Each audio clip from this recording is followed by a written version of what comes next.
India की पैनी नजर इस वक्त बांग्लादेश में तख्ता पलट पर बनी हुई है।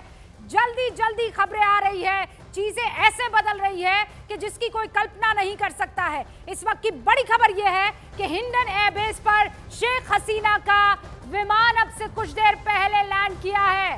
गाजियाबाद में लोकेटेड है हमारा हिंडन एयरबेस और वहां बताया जा रहा है कि सेना के कुछ अधिकारियों ने उनको रिसीव किया है। C-130 जो कि ये बांग्लादेश की सेना का विमान है, ये अमेरिका से बाकायदा लिया गया था। हिंडन एयरबेस पर यह विमान पहुंचा। शेख हसीना अभी हिंदुस्तान की सरजमी पर मौजूद है और हमें सूत्र बता रहे हैं कि कुछ ही देर में वो लंदन रवाना होंगी क्योंकि वहां उनकी बहन रहती हैं। सारे खास मेहमान हमारे साथ इस पर बात रखने के लिए कि अब आगे क्या हो सकता है और क्या हो रहा है बताने के लिए, इस पर चर्चा करने के लिए जुड़े हुए हैं शशांक, पूर्व राजनयिक हमारे साथ हैं। हमारे साथ रक्षा विशेषज्ञ RSN सिंह साहब हैं। हमारे साथ जनरल के सिन्हा भी जुड़ चुके हैं।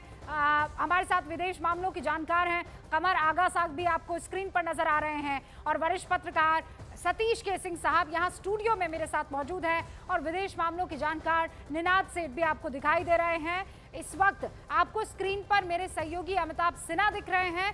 दो और सहयोगी मौजूद हैं, एक तो बांग्लादेश की एम्बेसी से हमारे साथ जावेद मंसूरी जुड़ेंगे और BSF, उन्हें कहा गया है please be on alert mode क्योंकि वो जो 4000 किलोमीटर की बांग्लादेश की सीमा हिंदुस्तान से लगती है ना, वहां पर पैनी नजर रखनी है। BSF के दिल्ली हेडक्वार्टर से अमित पांडे हमारे साथ जुड़ चुके हैं और हिंडन एयरबेस जो है वहां पर जा रहे हैं मेरे सहयोगी संदीप बोल।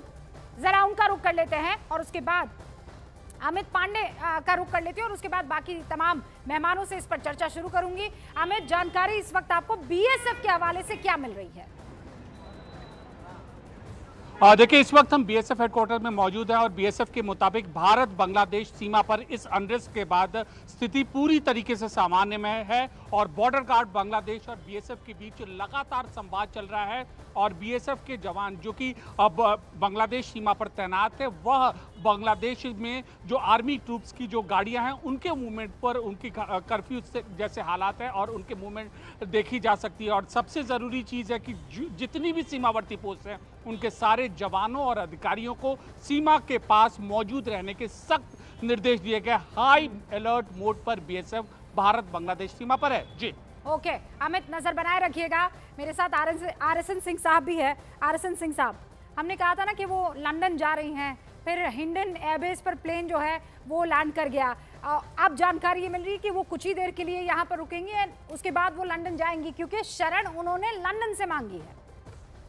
अभी तक की जो जानकारी है वो उनकी मर्जी है, वो जहाँ जाना चाहे, लेकिन मुझे नहीं लगता वो आज के दिन या इतने मतलब खुले उससे ये ऐलान किया जाएगा कि वो अभी लंदन जा रही हैं, क्योंकि इसमें कई सुरक्षा के एंगल्स आ जाते हैं।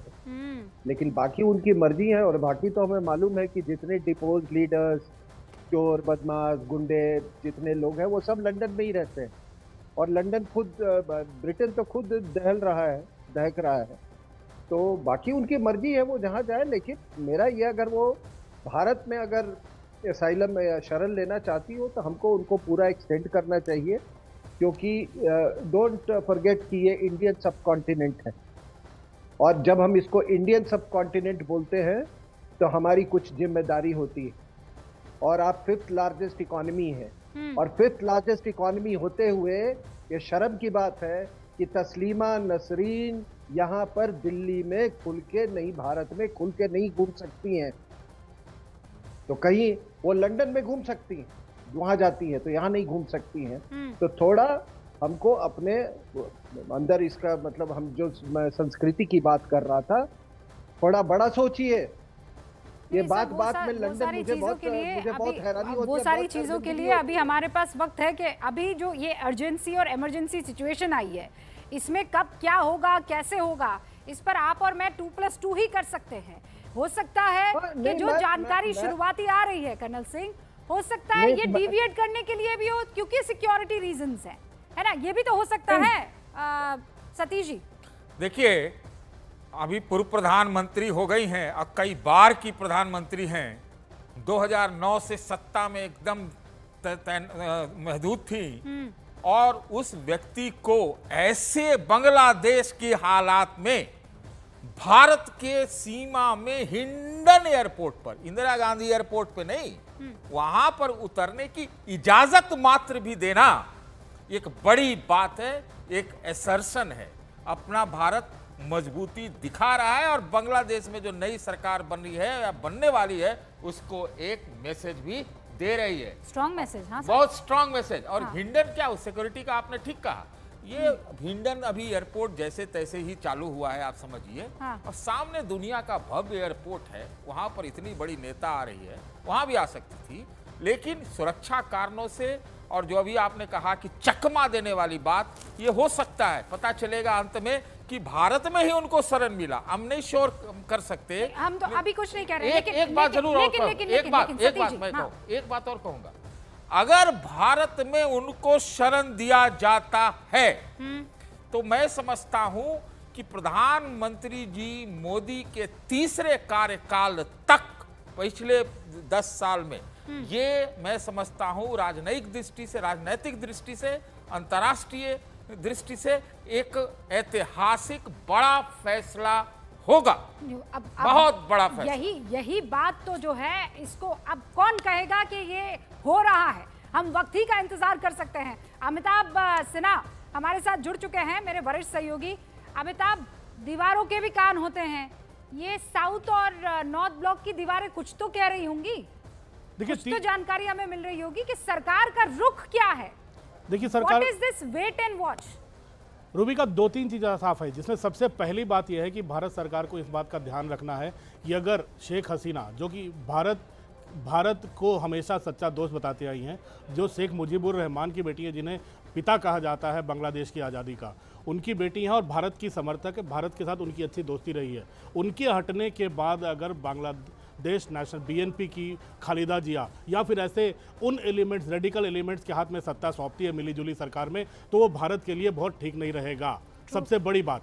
दूसरी जो सबसे बड़ी चिंता है भारत की, वो कल ही एडवाइजरी रात को जारी की गई थी कि भारत का कोई भी नागरिक बांग्लादेश न जाए, और जो बांग्लादेश में भी बचे हुए भारत के नागरिक हैं, वो भारत के नागरिक कुछ ना बयानबाजी करें, वो घर के अंदर ही बंद रहें, ज़्यादा वेंचर आउट ना करें। दूसरी ये चिंता थी अपने नेशनल्स की।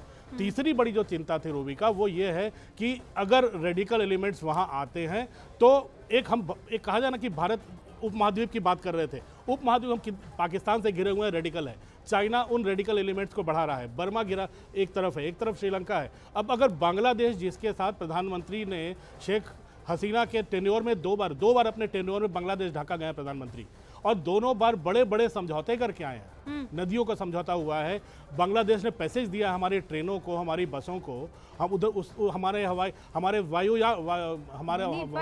यातायात। तो ये चिंता भारत की रेडिकल एलिमेंट्स हैं, वो रेडिकल एलिमेंट्स परेशान, बांग्लादेश को सोने में तौल देते तब भी ये हिंदुस्तान का सपोर्ट नहीं करते, और आज की तारीख में तो उनके लिए ये मामला बड़ा मुफीद है कि शेख हसीना जो है वो बांग्लादेश से जा चुकी है, अपने पद से इस्तीफा दे चुकी है। अब हालात बहुत ज़्यादा खतरनाक हो गए इस लिहाज से कि ये जो अब इंटरिम गवर्नमेंट बनेगी, इसका असल चेहरा, वो 10 चेहरे तो आ रहे हैं, नाम तो आ रहा है, लेकिन ये कठपुतली होंगे, इसकी जो कमान है वो किसके हाथ में होगी। अभी बताया गया कि खालिदा जिया का जो बेटा है वो ISI के संपर्क में था, बाकायदा लंदन में बैठक हुई है। ISI को लेकर हम हमेशा से कहते रहे हैं कि सबसे खतरनाक सांप जो है यही है, इसको किसी तरीके से निपटना है। अब उसके हाथ में अगर बांग्लादेश की भी कमान है और वो सब कुछ चला रहा है, तो ये बहुत डिफिकल्ट सिचुएशन हो जाती है। हमारे साथ सारे खास मेहमान बने और मैं इसी पर थोड़ा विस्तार में उनसे जानकारी लेना चाहूंगी, लेकिन संदीप बोल